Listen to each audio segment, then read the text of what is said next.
సత్తా లేనోడు ఇంజనీర్ కాలేడు, సత్తా లేనోడు డాక్టర్ కాలేడు, సత్తా లేనోడు క్రికెటర్ కాలేడు, సత్తా లేనోడు సైంటిస్ట్ కాలేడు. కానీ అస్సలు ఏమాత్రం సత్తా లేకున్నా ఓ పార్టీకి అధ్యక్షుడు కావచ్చు, ఆఖరికి డిప్యూటీ సీఎం కూడా కావచ్చు. అది పాలిటిక్స్కున్న సత్తా. అందుకే సత్తా లేనోళ్ళంతా పాలిటిక్స్లోకి పొలోమని పరిగెత్తుకొచ్చేస్తున్నారు. అసలు ఈ సత్తా గురించి కొత్తగా ఎందుకు చెప్పాల్సి వస్తోందంటే, తనకు సత్తా లేదని స్వయంగా మన డిప్యూటీ సీఎం గారే చెప్పుకున్నారు.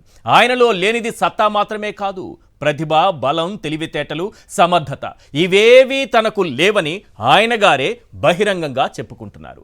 ఎలాంటి సత్తా లేకున్నా, ప్రతిభ లేకున్నా, బలం లేకున్నా, తెలివితేటలు లేకున్నా, సమర్థత లేకున్నా డిప్యూటీ సీఎం అయిపోయారు. ఇది ఆయన సత్తా. మరి ఇవేవీ లేని వ్యక్తి డిప్యూటీ సీఎం అయితే అది మన అదృష్టమా, దౌర్భాగ్యమా? మీరే నిర్ణయించండి. అయ్యా పవన్ కళ్యాణ్ గారు, సత్తా లేనప్పుడు పార్టీ పెట్టడం ఎందుకు? ప్రశ్నిస్తానంటూ ప్రజల్ని మభ్యపట్టడం ఎందుకు? 25 ఏళ్లు రాజకీయాలు చేస్తానని ప్రగల్భాలు పలకడం ఎందుకు? కులభావన ఉండాలంటూ కాపుల్ని రెచ్చగొట్టడం ఎందుకు? వారి ఆత్మగౌరవాన్ని చంద్రబాబుకు తాకట్టు పెట్టడం ఎందుకు? సార్ పవన్ కళ్యాణ్ గారు, మీలో సత్తా లేదని మీరే తేల్చేశారు. బాబులో సత్తా ఉందని మీరే సర్టిఫికేట్ ఇచ్చేశారు. నిజంగా బాబులో అంత సత్తా ఉంటే ఈ కూటమిలు ఎందుకు? ఇన్ని అలవికాని హామీలు ఎందుకు? నోటికొచ్చిన అబద్ధాలు ఎందుకు? నాడు జగన్ ప్రభుత్వంపై విషం కక్కడం ఎందుకు? ఇదంతా చూస్తుంటే సత్తా మీలోనే కాదు, చంద్రబాబులో కూడా లేదని మీరే స్వయంగా ఒప్పుకున్నట్లుగా ఉంది. అవునా కాదా? సత్తా ఉంటే సమాధానం చెప్పండి. దీంతో పాటు ప్రజలు ఓ 10 ప్రశ్నలు అడుగుతున్నారు. సత్తా ఉంటే వాటికి కూడా సమాధానం చెప్పండి.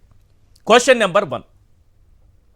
25 ఏళ్లు పార్టీని నడిపే సత్తా ఉందని నాడు అభిమానుల్ని మోసం చేశావా లేదా? సత్తా ఉంటే సమాధానం చెప్పండి. Question number 2.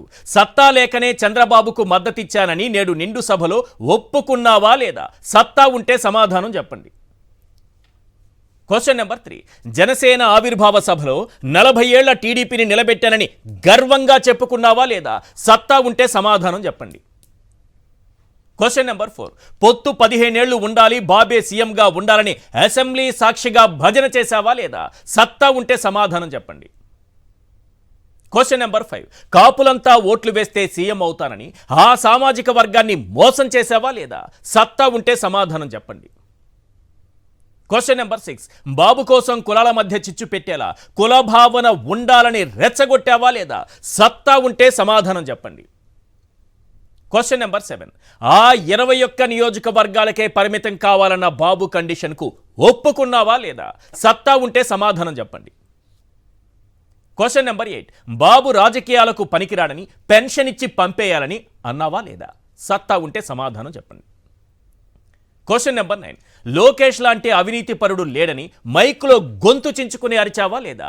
సత్తా ఉంటే సమాధానం చెప్పండి. Question number 10. 100 కోట్లు ఖర్చు పెట్టి నా తల్లిని దూషించిన లోకేష్ను వదిలిపెట్టనని అన్నావా లేదా? సత్తా ఉంటే సమాధానం చెప్పండి. ప్రజలు అడుగుతున్నటువంటి ఈ 10 ప్రశ్నలకు పవన్ కళ్యాణ్ గారు సమాధానం చెప్పాలి.